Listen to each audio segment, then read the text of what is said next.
Hello mga beshi! Paano nga ba tanggalin ang watermark sa TikTok videos? So, kasi mga beshi, marami po akong nakikitang nag-upload sa reels nila na meron pa ring watermark ng TikTok. So, lalo na sa mga baguhang katulad ko. Mga beshi, kay Meta kasi bawal po yun. Pwede po tayong magkaroon ng violation or pwede po tayong hindi ma-monetize.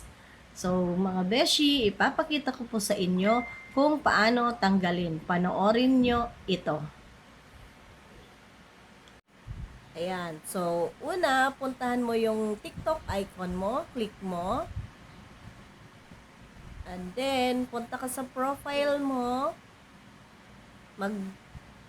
Pumili ka ng kung anong video TikTok ang tatanggalan mo ng watermark. Ayan. Click mo tong 3 dots. And then, copy link. Tapos, pupunta tayo doon sa Google or Chrome. Ayan. Tapos, search mo yung TikTok downloader.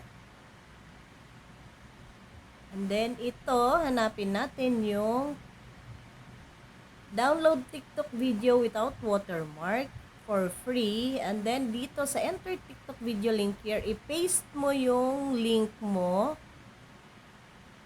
Tapos, download.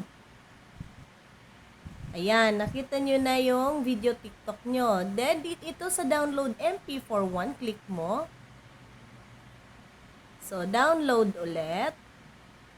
Ayan, downloading file, file downloaded. Open mo yan.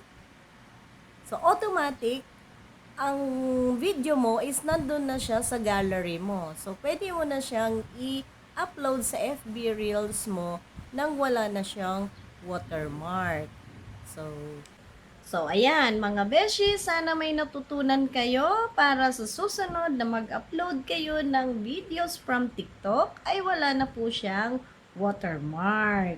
So, for more videos and tutorials, mga beshi, follow me. Thank you and bye!